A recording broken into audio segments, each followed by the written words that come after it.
Bonjour à tous, une nouvelle donne où on va s'intéresser une fois de plus plutôt au jeu de la carte.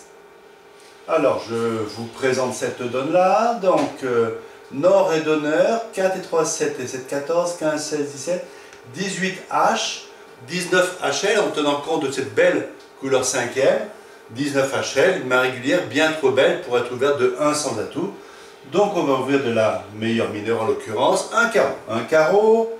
Ici, on a 8 points, il se trouve que c'est une main régulière, c'est pas toujours le cas, on va répondre 1 sans atout, d'accord, une main sans majeur, de 6, 10, H, et ici on conclut en toute logique à 3 sans atout. Donc le contrat est de 3 sans atout, joué par Sud qui reçoit l'entame de la dame de cœur. Voilà. Et bien maintenant à nous de jouer. Qu'est-ce qu'on fait? C'est comme ça, donc on commence par recueillir les informations, là on n'a pas beaucoup d'informations. On a ouvert, on a répondu, ils ont passé tout le temps. Bon, lui, il n'a pas une belle main avec des cœurs et des piques, ça, on le sait à peu près, mais sinon, le jeu doit être à peu près réparti entre les deux mains. On ne peut pas en tirer beaucoup de conclusions. Il entame de la dame de cœur, donc ça doit être sa couleur longue.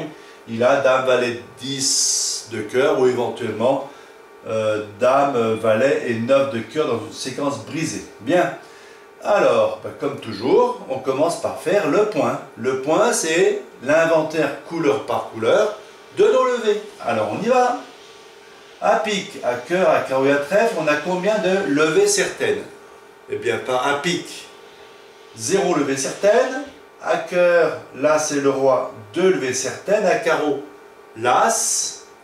Et à trèfle, 3 levées certaines. Ça nous fait donc un total de 2 et 1, 3 et 3, 6, 6 levées certaines, 6 levées sûres.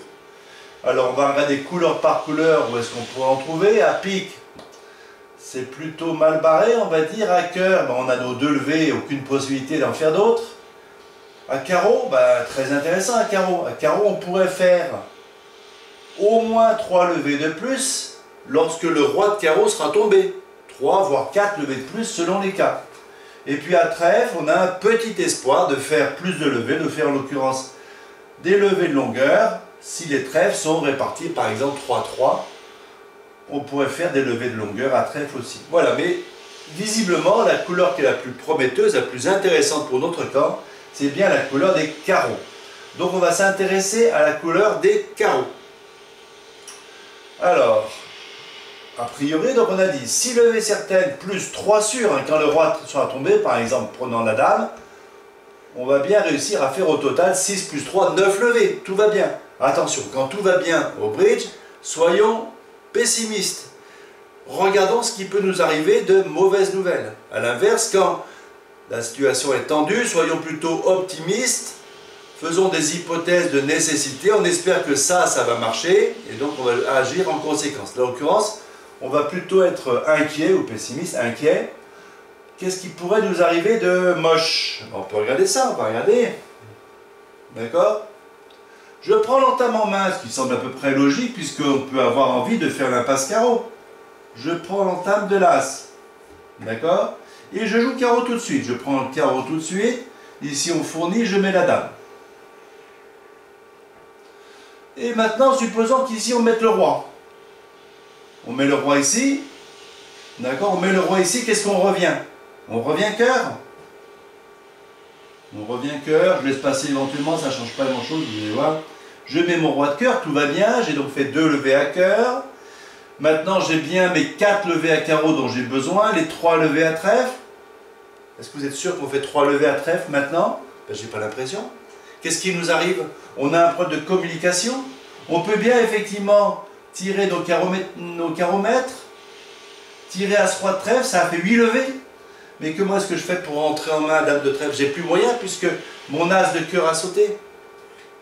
Ça va pas. Qu'est-ce qu'il faut faire alors? Qu'est-ce qu'il faut faire?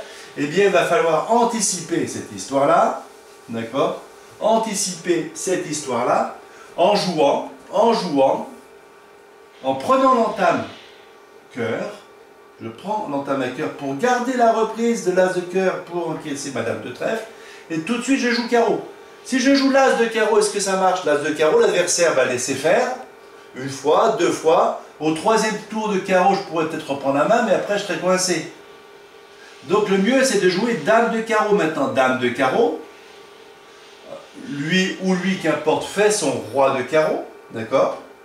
C'était prévu, on n'a pas de problème. Et maintenant il revient cœur à nouveau. Parfait. Pour mon as, cœur, je fais mes 4 levées de carreau, mes 4 levées de carreau, as roi de trèfle, et j'ai toujours pas fait bon, madame de trèfle, j'ai toujours pas de remontée. Donc, qu'est-ce qu'on a oublié de faire pour sécuriser un peu cette donne-là? Qu'est-ce qu'on a oublié de faire? On a oublié de débloquer as et roi de trèfle. On recommence tout. Tout ça, c'est le plan de jeu, hein. On n'a pas encore joué une seule carte du mort, on a envisagé tous ces cas pour regarder ce qui se passait. Ça peut prendre 1 minute, 2 minutes.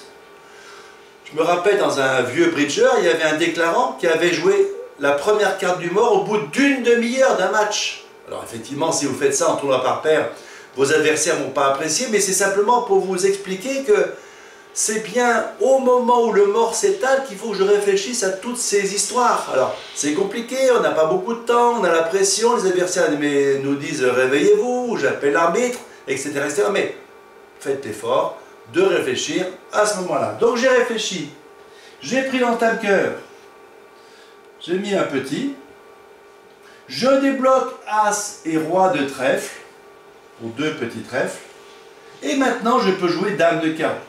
Maintenant je joue dame de carreau. Qu'est-ce que fait l'adversaire? Il prend maintenant, il prend plus tard. Admettons qu'il prenne maintenant, il revient cœur. Je mets mon as de cœur pour un petit cœur. Je profite d'être en main pour jouer, pour encaisser ma dame de trèfle par exemple, pour défausser un petit pic.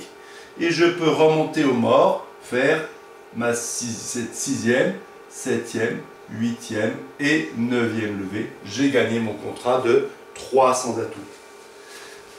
Voilà cette donne que je voulais vous montrer. Donc je vais vous montrer les 4 mains pour voir ce qui se passe avec les 4 mains. Donc les 4 mains, les voilà. D'accord.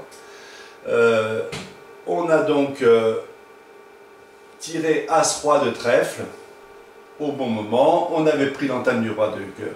Quand est-ce qu'on va avoir des problèmes finalement ce donne-là? C'est rare. Hein. Ça va être simplement si le roi de carreau est ici, 4e, 5e.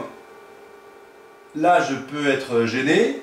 S'il est ici, je gagne tout le temps parce que soit il met son roi sur, s'il est 3e ou 4e ou même 5e, soit il met son roi sur la dame, d'accord? Soit il le met plus tard, mais de toute façon, je pourrais faire l'impasse carreau, communiquer à l'as de cœur, faire ma dame de trèfle.